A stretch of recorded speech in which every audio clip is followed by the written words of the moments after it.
Hi everyone, thanks for joining me for today's video. My name is David, this channel is Damar's Coaching, and this is another Narcissist video. It's about the successful loser. The person that is just so successful, we think, and really deep down inside, they have completely lost the plot of life. I call it the fruitless tree. The tree that bears no fruit. Why do trees not bear fruit? Fruit trees? Stress. When all the conditions are right, when it's the right wind and light and water, soil, then the tree will fruit. It's the last thing it does. Other than that, it's about survival. Fruits last. The narcissist is about survival. It doesn't fruit. And it tries and it tries and it tries everywhere it can. So, someone who develops narcissistic personality disorder did so because of their development in childhood, and they severely lacked emotional connection. Narcissism hinders their identification. You could say all of us, we're all narcissistic, we're all on that spectrum, and we let it get a hold of us, it will hinder our identification.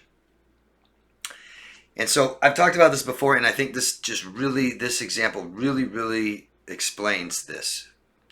The midlife crisis. What's a midlife crisis? An emotional turmoil, time of your life, usually between 40s, 60s. It's where you question everything about yourself, your identity, the choices you've made, and your future. So a midlife crisis is when the parents teach the child that what matters most is what they do, not how they feel. And all that matters is what they do, not how they feel. And the child says, I want to be happy. It's about what I do. Because the child eventually will care about it. I want to feel good, be happy. I want gratification. It's about what you do. It's about success. So this child, following in the parents' footsteps, believes that in order for me to be successful in life and be happy, right, people to accept me, because the narcissist child has a very fragmented self. It's broken. They reject themselves. There is no authentic self. They're inauthentic. So they start life by achievements. Education. Go to college, get a college career, right? College education. Then it's career time, right away. Career time, start a family, a spouse, children, house, cars. This takes typically to our 40s to 60s to achieve all these things. And then you realize you're not happy. I did the checklist, right? I did the education, I did the career, I got my wife, and I got some kids, and I got a house and car, and I'm not happy, and there's nothing left to check. Emotional turmoil, critical crisis.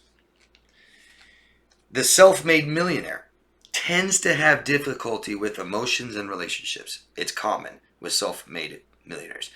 Self-made millionaire is completely committed to this. To be committed to something so big, typically some other commitments might fall to the side. It's very typical for a self-made millionaire to go through college and care more about grades than dating or friends or partying and stuff. They may work. They may become a workaholic. What is a workaholic? Nobody, I don't care who you are, prefers really consciously to just work over relationships with people. I'm not saying we want both. But somebody that does that, just works all the time and doesn't care about relationships, there's something very wrong with their personal life and their relationships. They can't manage this. They can't have any success. And being in my work brain over here, because that's what it does, we have two different parts of our brain that manages two different parts of our life. And that's why we can't mix the two. That's why we work with family. We make mistakes. It's stressful. That's why we work from home and we mix the personal and home life. We make mistakes. So the person with the midlife crisis, the self-made millionaire, passed on and missed out on a lot of these experiences that we need. The emotional brain, like I was saying, and the work brain, if I can't manage my emotional life and relationships, I would just work. We know this. You guys have experienced this. A bad fight you had at night with your spouse or your boyfriend, girlfriend, and you don't resolve it, go to bed, go to work next day. It's not resolved, but when we go to work, it's kind of on the back burner. It's not that it's not there anymore, but it's on the back burner. Hopefully it hasn't leaked into my work life, into that part of the brain. And that's how we become workaholics. Neglecting and rejecting ourselves, our true selves, our emotional selves, our relationships with people. Success in work, status, money, belongings, education. Failure in relationships and love. That's what this does. Family. The narcissist, with his or her unhealthy attachments, gets the wife, gets the child, but he doesn't know them. He doesn't appreciate who they are, just what they are. Objectification. Just made another video. I think it came out earlier today about it. Going through the motions, faking it till you make it forever. Totally lost the plot. Fake it till you make it for what? Some people think we're here and that our goal in life is to be happy. You haven't been happy yet? Well, I've been happy, but not right now. Well, that's happiness. We're not here to be happy. We're here to be comfortable. Creatures of comfort. We seek relationships for comfort, not happiness. But it causes stress. For us, it has, and for them. Being alone in unhealthy relationships causes stress. Not having any relationships and unhealthy relationships with this neglect or abuse causes stress. This is why toxic traits surface in relationships, and this is why it takes a while. It's not stressful, guys, when you just meet. It's not stressful for the first month. Shouldn't be. My gosh. Even though you guys are diving right in, going faster than hell. First month is like 2 years in a normal relationship. Still, it's not stressful yet until it becomes stressful. I knew a doctor once. Self-made millionaire. Had a family, had the wife, had the kids, cheated on his wife. And the family doesn't know him or his past. It's just a posture, faking it, even with the family. Can you imagine lying to everyone in your life? With family, he only cares about looks. Praises his daughter on social media, all her selfies. Weird. Very successful. Nobody can see this. Nobody knows this except the family. The family sees it, and he's completely immature with the family. Acts like a child. Bizarre. 70-year-old with a family, doctor. Just a little boy. We know narcissists gravitate towards high-status careers with money, power, both politicians, doctors, lawyers, professors, priests, officers. I would imagine these people have the highest amount of neglectful relationships, the most neglect in their relationships. I would imagine. Not necessarily divorce. We can't go by numbers like that, because not getting a divorce would be the same reason they got married in the first place. Status, looks. It's what we're supposed to do, right? I just want to be happy. It's for me. Living a fake life. People will live a fake life and posture and pose and be inauthentic. It's due to insecurity, fear of judgment, and shame. That's a narcissist. That is a narcissist, guys. A lot of people argue some of this with me. They don't have shame. They're not ashamed. They think they're great. They're not insecure. They're so confident. That's posturing. It's faking it. It's rejecting their true self and showing you what they're supposed to be. This causes a burnout, feelings of life being unsatisfactory. Isn't that the story of the narcissist, always unsatisfied?